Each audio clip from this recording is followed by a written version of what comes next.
2 days out from the final day in which you were allowed to cast your vote. And we, as I said in the intro, are teetering on the brink of a 46th president in this country. Depending on which media outlet you're talking to, Arizona has been called by Fox News. No other media outlets, to my knowledge, have called that state for Joe Biden. If you calculate that Arizona is in Joe Biden's column, however, all he needs after that is 6 more electoral votes, which he could get from Nevada, where he has a very slight lead. They continue to count. He could theoretically get that from Pennsylvania, where he is down by over 100,000 votes. However, there are nearly, I think, 5 times that have yet to be counted, at least 5 times that have yet to be counted. And they are coming from areas where he is not just favored, but heavily, heavily favored, where we already have a sense of the dynamic there. And so there is optimistic people, even, I would say, even just sort of relatively optimistic people, or I would say slightly optimistic people, who are saying that Pennsylvania could end up being a substantial out of the margin type of win for Biden. We are still waiting on Georgia, where there is I think we are down now. I mean, literally every moment the numbers are dropping, but we're talking about I think it is now 13 or 14,000 vote spread. There are, again, this is another situation where you have extant, yet to be counted absentee ballots or mail-in ballots. The numbers are not as high nearly in Georgia in terms of the number of ballots that are outstanding. And the dynamic in which Joe Biden is winning those ballots is also not as dramatic as it is in Pennsylvania. That state, it really does feel like whether it's Biden or Trump, it's going to come down. We're going to get into like very close to a recount zone, like an automatic one. Georgia feels like it's going to come down to be very, very close. Meanwhile, moments ago, we already knew that Warnock and Loeffler were going to go into a runoff race for the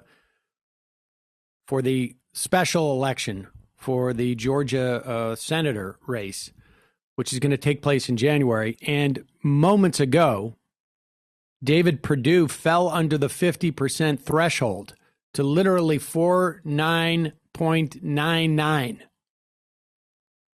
which, if that holds or drops, would also trigger a runoff election in January against his opponent, Jon Ossoff. And based upon the trend in Georgia, it is hard for at least observers at this point to imagine that Purdue's numbers are going to shoot back up.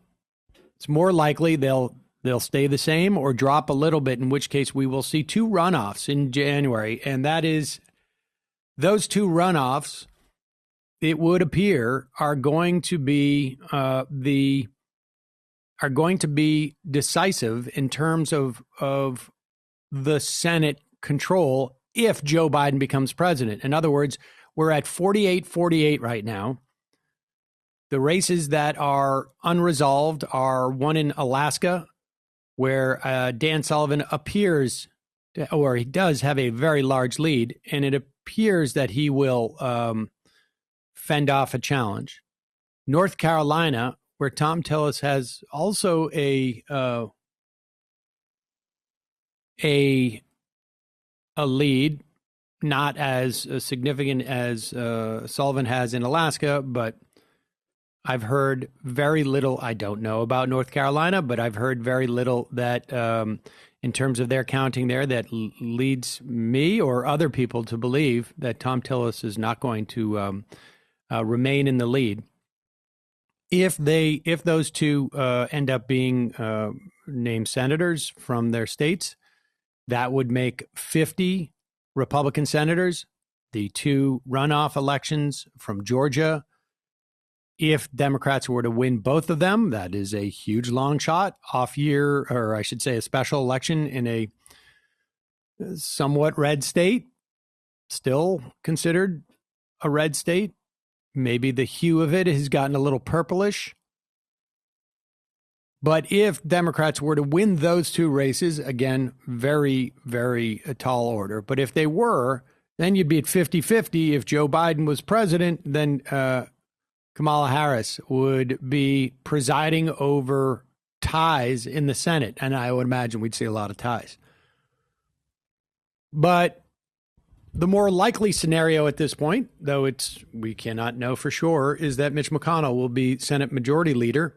And that is one of the things we will talk about with Jeff Hauser, because Mitch McConnell, surprise, surprise, has already said that he is going to prevent Joe Biden from appointing the people he wants to appoint to his cabinet.